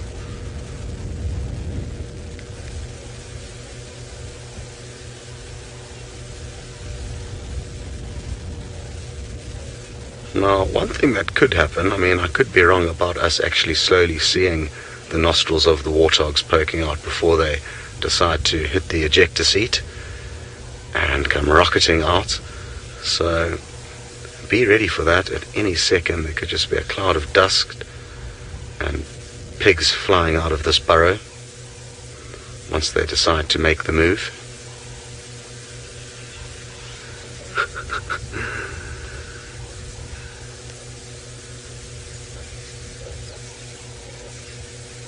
It's always interesting when you get these kind of prolonged ambush hunts, how the leopard can often start looking a little bit sleepy, and on a few occasions I've actually known leopard to fall asleep in a situation like this, and the prey kind of slowly moves away while they're snoozing.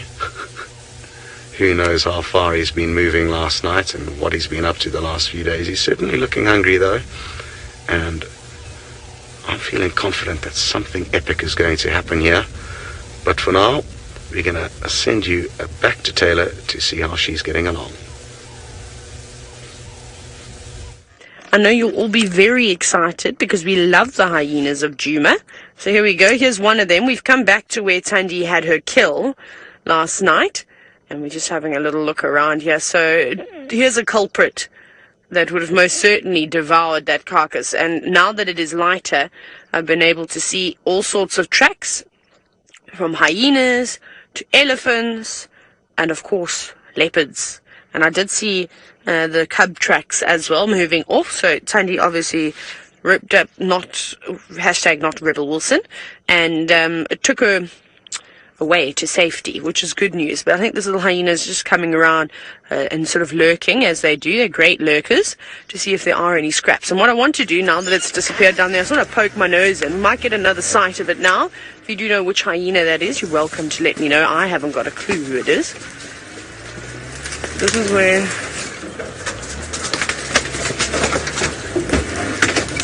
This is where the carcass was. It was tucked away in here.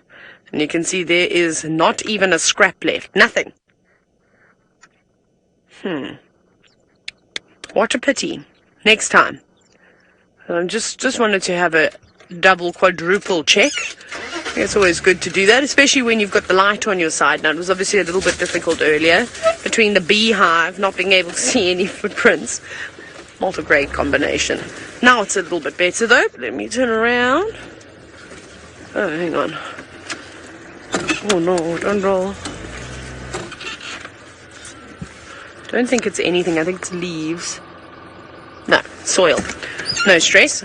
I just saw something that looked a little bit different, so I thought I'd quickly check with my binoculars. Now, Picker, you've asked if maybe that was the hyena with the big feet. No, I don't think so. I'm going down the road. Let's see where it goes. No, I don't think that this was the hyena with the big feet. We might be able to check, because it's walking on the sand. Shall we have a look? And we can see. I would imagine it would be a massive matriarch. The hyena with the big shoes.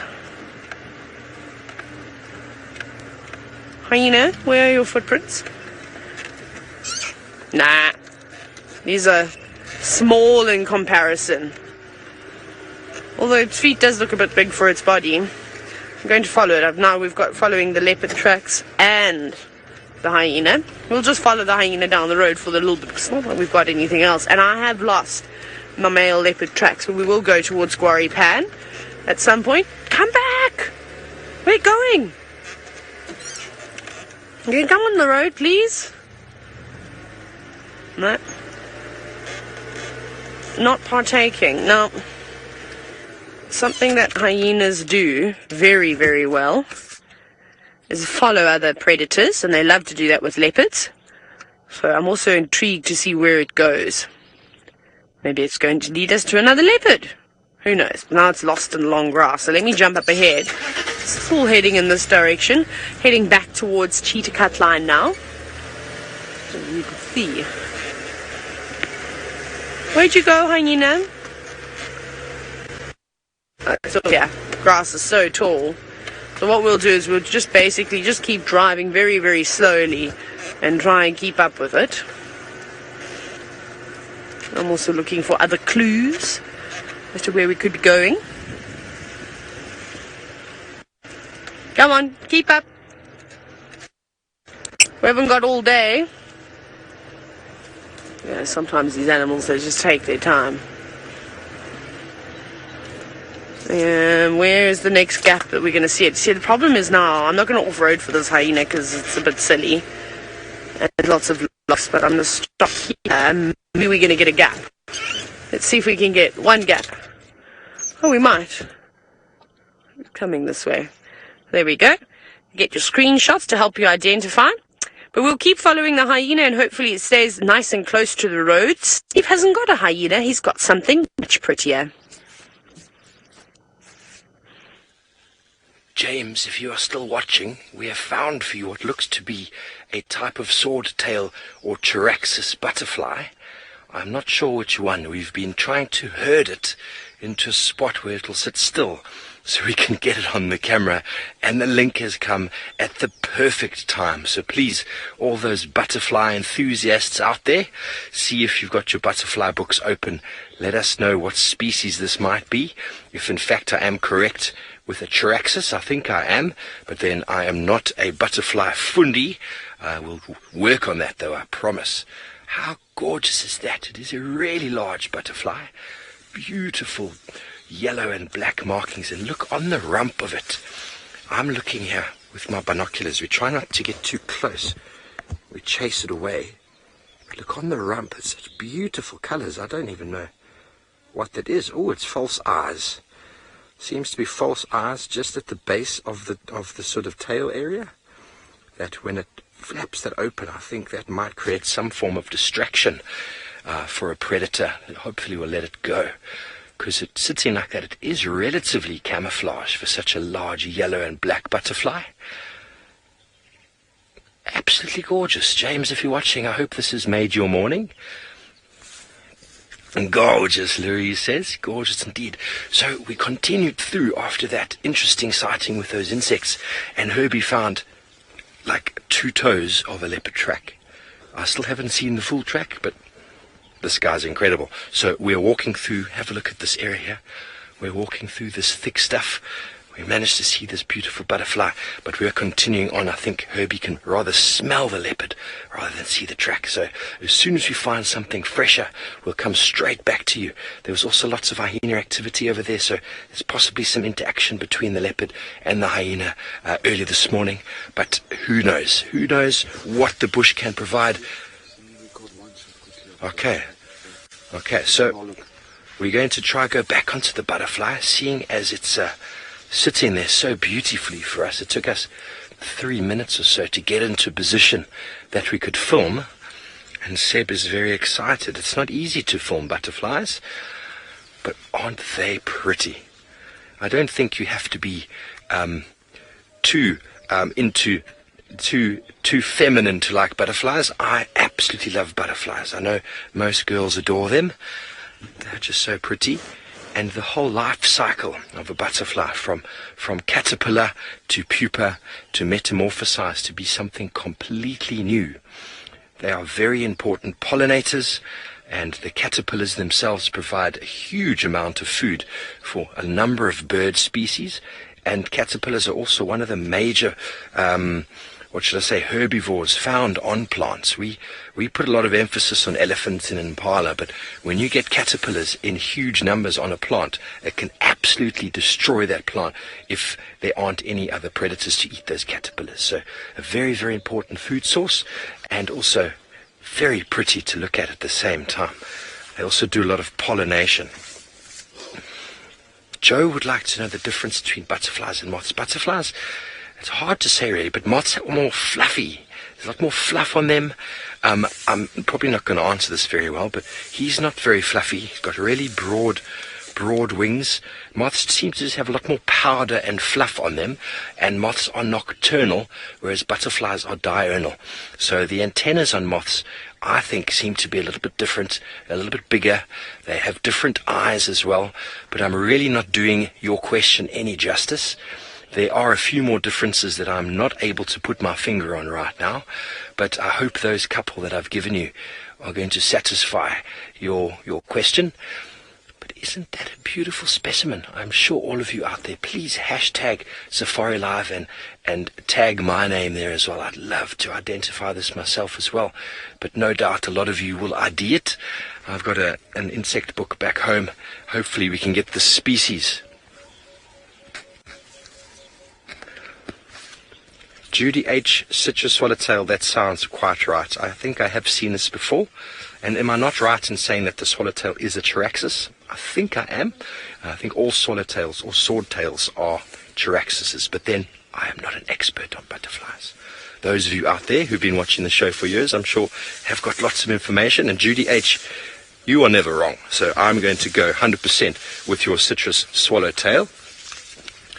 And on we go through the bush, and while we search for our leopard, who we believe is a female with 2 toes, we're going to go back over to Scott, who has got a leopard, and his name is Hukumuri.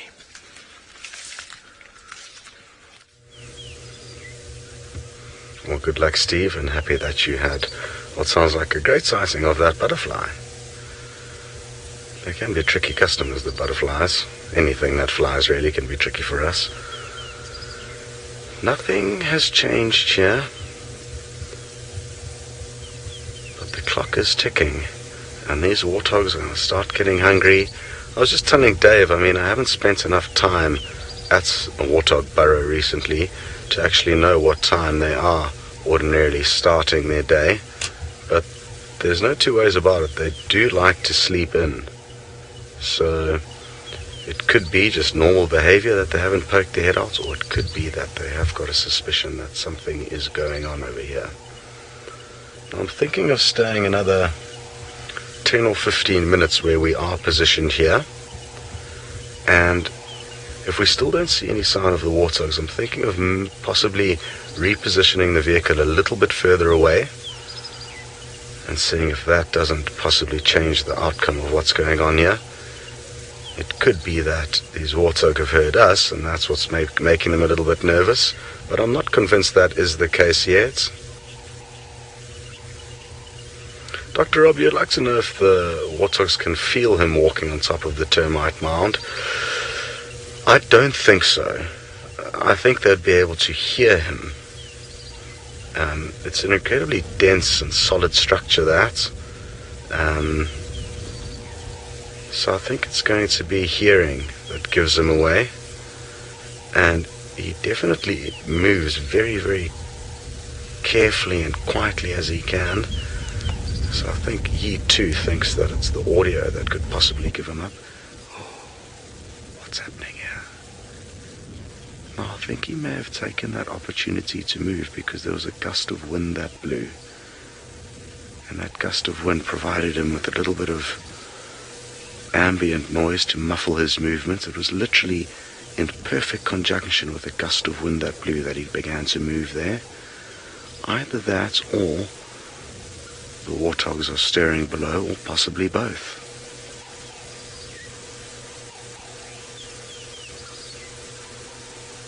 But that little kind of shift in his body there was almost the most we've seen him move all morning since he's been perched up on this castle.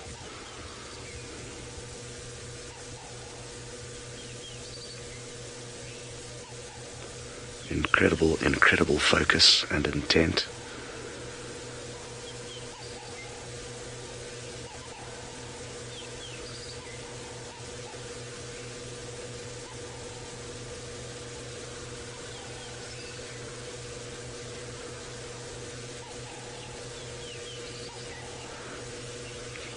Snazzy, you would like to know if a leopard would eat a snake, and yes, they certainly do. I've only heard of them attacking and eating pythons. I remember once when I started my guiding career coming around a corner and seeing a massive 4-meter python draped over the branches of a marula tree. The big male leopard had killed that.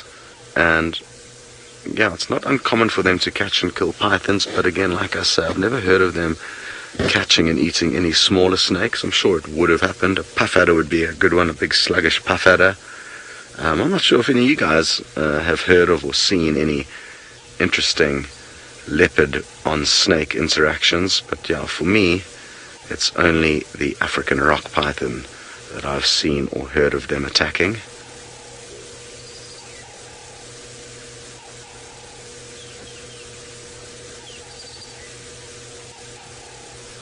It's really interesting to see they kind of obviously are scared of the snakes, and the snakes lash out at them, and it's their agility and reflexes that they rely on, and they kind of slap the snake on the head, trying to sink their claws into its skull, and obviously they'll bite onto it as soon as they do get a good grip on it. But it's a really interesting thing to witness.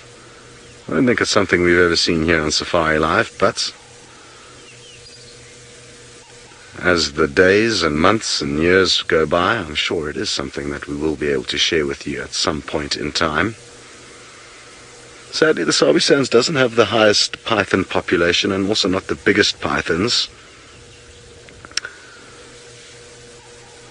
But there are other areas of Africa where you do find more pythons as well as leopards, and I'm sure that would obviously increase the likelihood of that happening. And that's why I keep urging you to phone friends, join the Safari Disciple Club, and keep spreading the word for us, because it's quite a simple equation. The more people that are on board these safaris means the more locations we can take you to. And the more hours of live safari action you can tune into every day. Yes, so spread the word, and we will spread the locations. How's that for a simple deal? One interesting Panthera on reptile scene that I would love to share with you are the jaguars hunting the caimans in the Pantanal. Wouldn't it be epic if we got ourselves there? There have been some incredible moments captured of those jaguars doing their business, hunting and swimming through the rivers, pouncing on caimans. Oh, well, thanks very much, Anne, for sending through some info on another male leopard that we used to see quite a lot of, not so much anymore because he's moved off further to the east, but there was a male called Quarantine, and you say that you remember seeing him playing with a puff adder on the dam cam. So interesting stuff. It doesn't sound like he succeeded in killing it, but he definitely, I think, was thinking about it by the sounds of things. So thanks, Anne. That's great to know.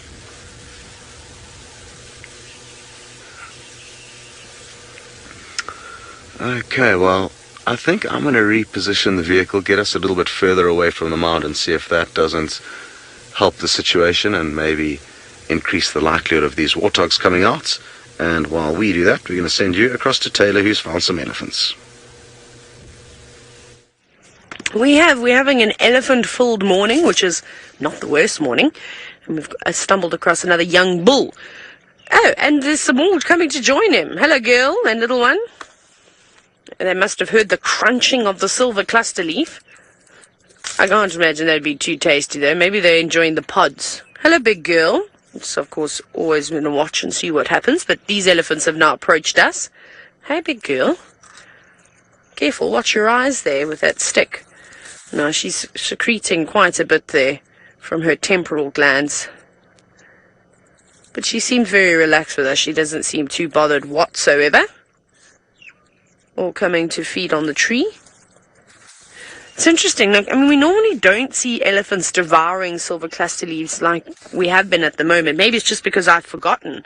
And there are plenty of other delicious plants to eat at the moment. I mean, from flowers and fruits and nice grasses. Maybe it is because there are seed pods on the silver cluster leaf. Perhaps they're really good fodder. And that's what they need. Hey, big girl. Would you like me to move a little bit for you? You having a little smell? I know, I told Senzo to have a shower today, and he just refused. I'm, of course, just joking. It was just funny the way that she had stuck her trunk out at him. Just curious, just having a little look. Again, she's eating. They're quite relaxed. We've been very lucky this morning to have so many close encounters with these ellies. And I suppose that's no surprise when you're here in the Sabi sand. You have everything very, very close, sometimes a little bit too close for comfort. But we're all trained and have been watching these animals for a long time. Don't worry, he's not worried with us. I think he was just pushing that young calf out of the way. He's now like, well, I'm just going to take it out of your mouth. If you do that. Yep. Good one. Maybe moistening it slightly. I don't know. As always makes me laugh when young elephants stick their trunks in other elephants' mouths and try to take what's in there. See, look, how he's being a bully. He's basically just saying to that cow and that youngster, just going to roll forward slightly. Sorry. It's okay. I'm moving out of your way to give you room because he's being a big bully. So, not at us. See, look how he's pushing her around. And that is why he won't belong in the herd anymore. For those of you who can see the aerial, I do apologize. It's just we are filming from the back of the car. And I need to just make sure that all is okay here. But Senzo's now grabbed it. He's going to film one-handed, which is pretty spectacular. So you could quite clearly see how boisterous this male is. He's fine with us. He's now trying to intimidate. I can see you, because you're higher up than me. Don't even start your nonsense, young man. I won't tolerate you like that cow did. And essentially, the two elephants that we're looking at now came racing towards this fallen cluster leaf. It was quite funny. In hope to get it. And they've won. He tried to push them away, but it didn't quite work. Now he's trying to intimidate us. Yeah, you lost today. Ha ha ha. And unfortunately, he's going to be bossed around for many more years to come. If he thinks he's struggling now, wait till he meets a big elephant bull. One that's double his size. Give him a bit of a run for his money. Now she's settled down quite nicely, which is lovely. Now, you can clearly see that the tree has actually been snapped. It's not standing up straight like it normally would have. And Gayton Dad? I think I said that right. You've asked if it was the elephants that actually did this. Gator Dan. Sorry, when Louise said it with an accent, I could understand it a little bit better. Gator Dan. Yes, I don't think it was the two that we're looking at now. I suspect it was the elephant bull that was feeding on it first. He must have pulled it down. They're all just making use of it now and gobbling it all up, which is very tasty. Again, I might have a quick look around, not look around, when I get back to camp and see... see how nutritious the seeds are, the pods are, of the silver cluster leaf tree. Because that's the only thing that I could think that's actually changed now, is the fact that they've all got their fruit. And they're loving it. Where are you going? She's now charging off down the road. I don't know if it's because the little one's got a bit of a spring in its step. They're done with that tree now. Little one said, well, I'm just going to take a bit with me. Oh, I'd enjoyed it. How bizarre. All moving off. Okay, well, we can move off too then. I won't follow these Ellies because we have a wait, what's up there? In the tree, a bird. Is it a bird? Is it a plane? Yeah, there's a bird. Let's have a look what we got there. Looks like it's probably going to be a Wahlberg's eagle, just from the size of it. Also, again, you can see those ruffled feathers on top. They do have a little bit of a crown, but just a normal kind of Wahlberg's eagle, not a pale morph. Very nice to see our migrants. And it's not very big either. Not big at all. Cool. That's like only the second Wahlberg's eagle I've seen since I've been back. Perhaps I just haven't been concentrating very well. I'm looking forward to seeing a lot of the smaller raptors too. But we'll move on from our raptor. We're going to head towards Buffelshoek Dam and Guarri Pan to see if we can find some more leopard tracks. And speaking of tracking, it seems as though Steve has got some of his own. Yes, thank you very much, Taylor. We do indeed. And finally, coming out onto a small sandy patch on the road, we have found the invisible tracks that Herbie has been following with absolute eagle eyes. Now, if I put this book next to it like that, and the leather man, just to give a little bit of size comparison, you can clearly see here the three lobes at the back of the track, very characteristic of the cat, and then the toes are 1, 2, 3, and 4. And this is the same female we've been following. You can see that the size is not very big in comparison. It's about 8 centimeters or so. And it is the same as before, moving in a very fast walk. So my assumption of this behavior, if it is Tandi, and she's covered a huge area, what she would be doing is scent marking. Probably walking her entire boundary line last night and just scent marking, calling, scent marking the entire way. Because when a cat walks this fast along quite prominent sort of boundaries, there's no other option. She's not hunting, she's not stalking, she hasn't stopped at any stage. She just walks and tries to cover that entire boundary in as quick a time as possible. And as we know, she's got a cub that side. She potentially had some meat, but she's lost it. Hopefully, she probably thought she might get it when she gets back. But alas, that is not to be. So we are going to continue on with Herbie on this way. We are not far, though, from our northern boundary. So if my assumptions are correct, she's probably going to turn on the boundary because the leopards seem to use these boundaries as that sort of marker. So it's possible that if she's doing territorial marking, she'll get to the boundary and then, as what Hukumuri has done, walk along the boundary back towards where the cub is. But where the cub is from here is a very long way away. And all I'm saying is I don't have much of an opinion on whether this is Tandi or not. Herbie seems to think it might be. Taylor seems to think it might be. I know that it's a female leopard. That's as far as I'm willing to put my name on it. Seb, what do you think? Seb knows it's a female.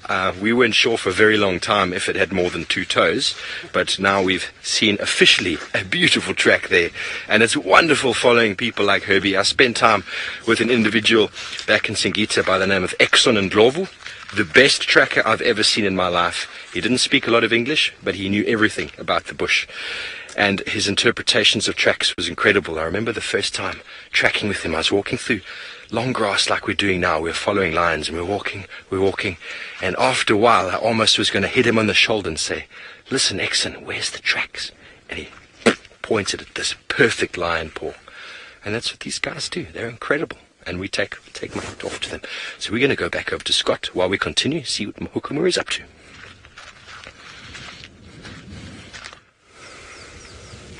Still no changes here other than us repositioning. We a little bit further away from the mound now, and still no sign of the warthogs just yet, but judging by his body language, he knows they're in there, and I'm hoping that sooner rather than later some kind of action materializes, but there's no way of knowing as and when that's going to happen. I'm also hoping Steve gets lucky with those leopard tracks that he's following. It'll be wonderful if we can get you a few more leopards on screen today.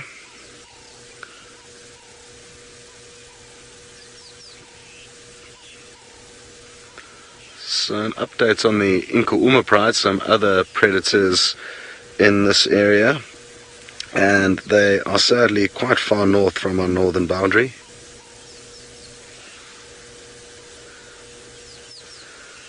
Now, Mobile Paddy, you would like to know how leopards work with regards to their ability to keep time and be aware of kind of time frames, and have related that to, you know, a leopard mating with a female and then being able to work out if in fact the kind of timing correlates with when the cubs pop out, you know, whether it's his or not. And yes, I'm guessing they definitely are aware of that. You know, this guy will know that he's only come into the areas recently, so any cubs that he comes across will probably not be his, and he'll obviously know that he wouldn't have mated with those females. But in quite a few scenarios, you'll find leopardess mating with multiple females to give them all a kind of false sense of who the father could be. And I guess then all those males will just think, well, the time frames add up, so it could be my kid. But again, it's just the sneaky moves of the females.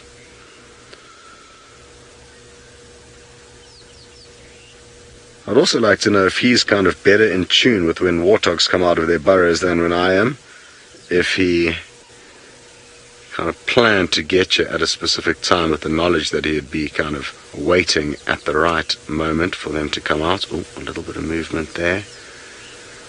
Now, whenever he moves, it makes me think that the warthogs are moving, which is enticing him to try and get a better view of what's going on. Now, I forgot to thank and kind of correct myself a little bit earlier, and to thank Mike, who was responsible for finding out this interesting... Oh, what's he doing there?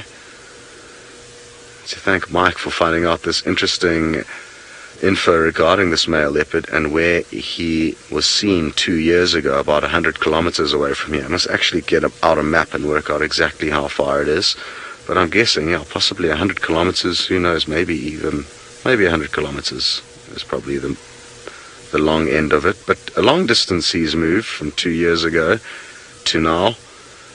Obviously he was still a youngster back then, still establishing himself and kind of learning the ways of the wild. He's looking more intent now than I have seen him the whole morning, so things could escalate here very quickly at any second. So Mike, thanks very much for that info, and some more info from the person that I initially thought provided us with the info regarding the Hukumuri male and his origins around an area in the Kruger called Crocodile Bridge. James Richards, you've provided us with some other interesting information this morning regarding a epic sighting that was had, sadly not with any of us and you, but in the area with Tandi and her son Tumba, who's now independent. And basically what happens is they stumbled upon a brown snake eagle that was busy attacking a black mamba and trying to kill it, and then Tandi came in and tried to steal the black mamba away from the bird. Did she manage? I can't remember. I've seen the clip, but I can't remember if she actually killed the snake eagle that was like kind of obviously busy trying to kill the snake. And then I'm not even sure if she managed to kill the snake, but it was an incredible encounter between a snake, a bird, and a leopard.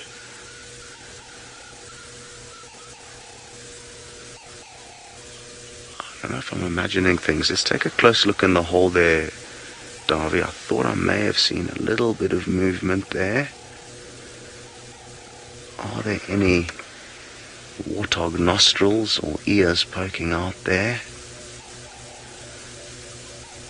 Doesn't look like it for now, but I thought there could have been some movement there. Oh, and some other really interesting information regarding this male leopard. It was actually a photograph taken by one of our Safari Live fans. I'm not too sure of your name. It's a woman, that is all I know. And she was obviously on safari 2 years ago, took a photo, and then kind of pieced the puzzle together. So epic stuff. It sounds like there could be a number of you involved in unveiling this interesting information regarding him. And for those of you who don't know, he's been incorrectly named the Hukumuri male. Not too sure exactly who, but let's not point fingers because it doesn't really make a difference. But a group of guides somewhere just assumed that this was the son of the Hukumuri female leopard, who spends time to the south and west of us. But he in fact is not. It sounds like he should be called the Crocodile Bridge male, from whence he comes. But I guess we can cross that bridge of possibly renaming him in the future. But again, a name's just something to give reference to, and so that we can build on and follow on up on their life, and so can other people. Wonderful stuff. Well, again, we're going to stay put, hoping that something is going to unfold here. I'm guessing that it is just a matter of time, but time will tell. And we're going to send you back across, I think it is, to Taylor. Hello, Scott. I have more of a beard than Taylor does, and my hair is nowhere near as glorious. But thank you very much. We are sitting with probably the best and most patient specialist in waiting and hunting. We have got a garden orb spider. Isn't that beautiful? It is the first one of the season for me, and we were discussing, I think it was with you and me, Seb, the other day.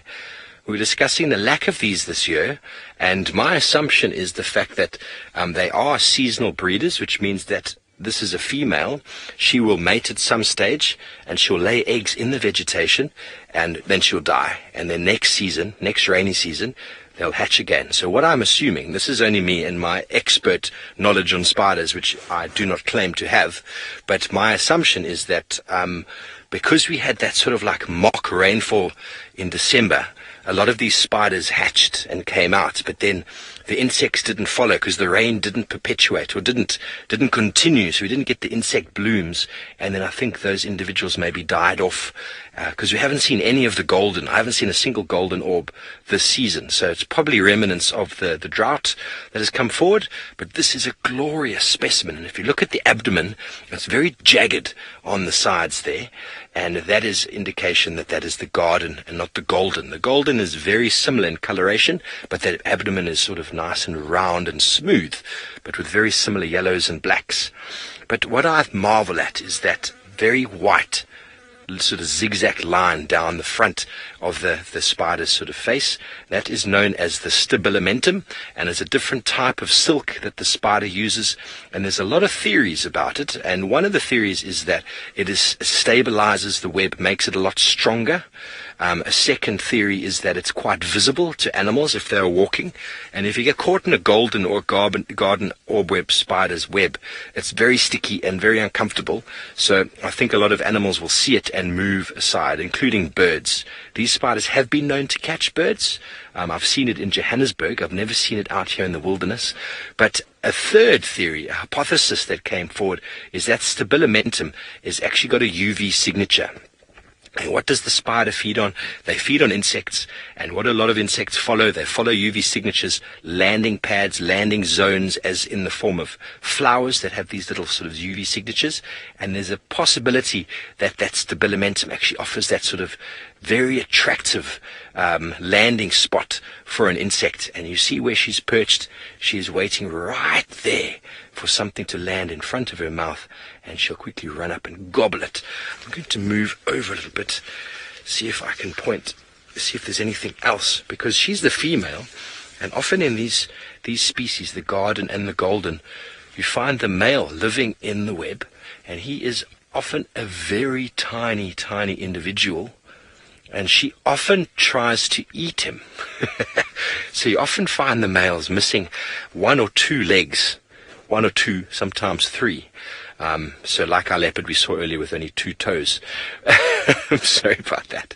And so what happens is he has to learn how to not be eaten. Obviously, if the female eats every male, then really the male's life is just not a good one. So what he does is very similar to James Hendry, in that the male will sit at the top of the web and he'll play a bit of a tune on the web, kind of like a rhythm that stimulates her, and quite often she charges up the web to go and eat whatever it is, and he drops down a lifeline, scampers away, and then again he does the same process until eventually she realizes that it's a mate, and she goes to him, they mate, and she's able to actually store the sperm that he transfers to her through her entire breeding season. So they only have to mate once, and she can lay multiple eggs. So isn't that marvelous? The colors are just very, very cool. And yes, those of you who are afraid of spiders, you should have turned away a little while ago.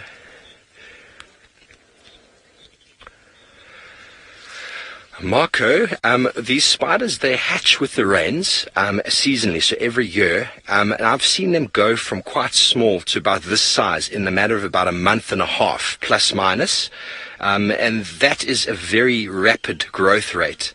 So, and then, I mean, this, I think she's actually going to get a little bit bigger than this before she lays all of her eggs and then dies. So the insects are out.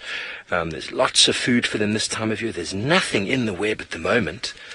She is poised and she is ready. But it's a very, very quick turnaround time, and so they grow to a huge proportion compared to the males, which stay very, very small. And the males live in the web with the females, and obviously the female spins the web, and the male just benefits from any sort of bycatch that she might have in that web. So I think that is really, really good camera work there, Seb. Well done. You want to try, when you finish, come around the other side, or is that a bit tricky? We can. Without disturbing the web. See her face, so to speak.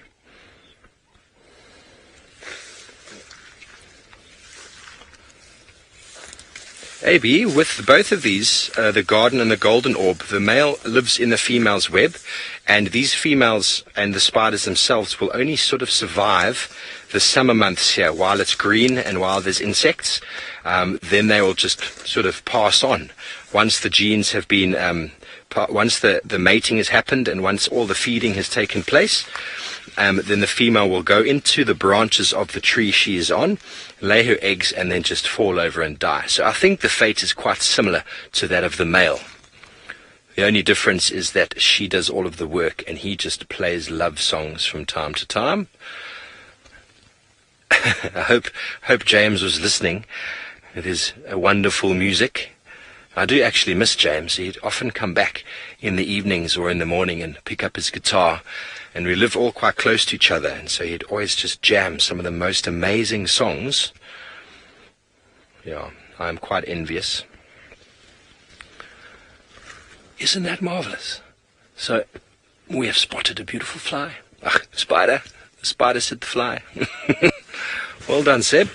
I think that was marvelous photography, or camera work. So we are going to continue on. We're right on the northern boundary now. We're not sure where those tracks are gone. We're assuming that they're going to go back east, but at the moment we haven't yet found anything new. But we're going to go back over to Scott, who is with a cat, and I've also seen Scott drooling for bacon. So let's see if Hukumuri is still drooling for his bacon.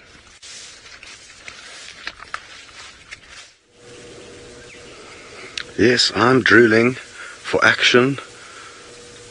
This guy has lowered himself. I'm not sure if it's because he's kind of just trying to alleviate the muscles that he's been working as he's been perched there for quite some time, or maybe it's because he can hear more rustling coming from the burrow. hard to be certain, but a slight change in his posture.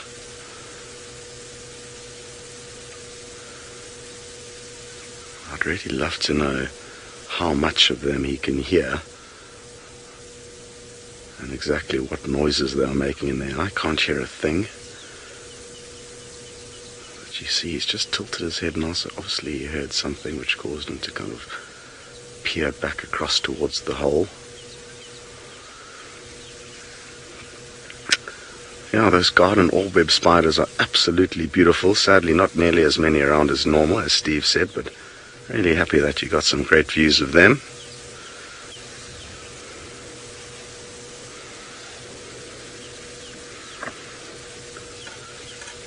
Now, something also to kind of bear in mind is that he definitely knew he was approaching this mound and that there was warthogs in here. So who knows how many times he's tried to hunt these specific warthogs, and whether he's managed to already catch some from this family.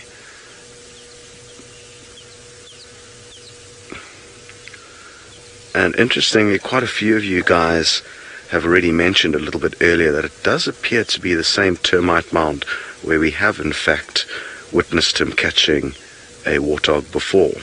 Not long ago, I think it was in January, that he succeeded in catching a warthog in this area. So thanks for those of you who did send through your thoughts on that.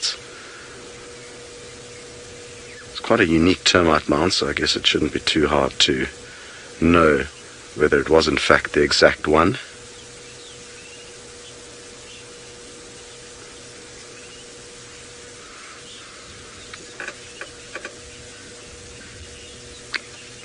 Okay, well, we've got some more insight onto the scenario of this male leopard being documented very far from here in an area called Crocodile Bridge. So thanks, Mike, for clearing up exactly what happened. And the story goes that Mike found a leopard somewhere, I think just on Facebook, a picture of this leopard, and then put it on a group because he thought it was a similar looking leopard to Hukumuri. And then we established that it was in fact him, and then some research and assistance came through from James, because James managed to find out exactly who took the picture and when, and I think it was a lady called Jerry, or Dee. Thanks, Dave. Sorry, I think I got the names wrong there. Yeah, not Jerry. A lady called Dee, who actually took this picture and confirm exactly when it all happened, which was in 2015. Incredible. What would also be kind of nice on the flip side is to know of any young male leopards that we have grown up with and got to know here, and how far they may end up in the opposite direction, deeper into the Kruger. And it is really wonderful how social media and technology is allowing us to kind of piece together these puzzles, as it really is some fascinating information and research that can come about from just kind of working as a team and as a community without having to necessarily put collars on animals or interfere with their lives in any way in order to gain that information. So thanks, team. Well done, Mike, James and Dee, for providing us with a real gem of information.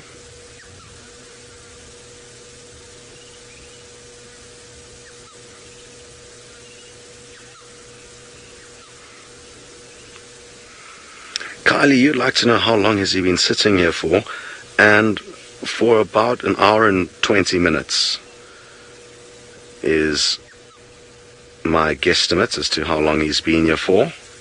I think we came onto the scene at 6:15 and it's now 7:35 here in South Africa.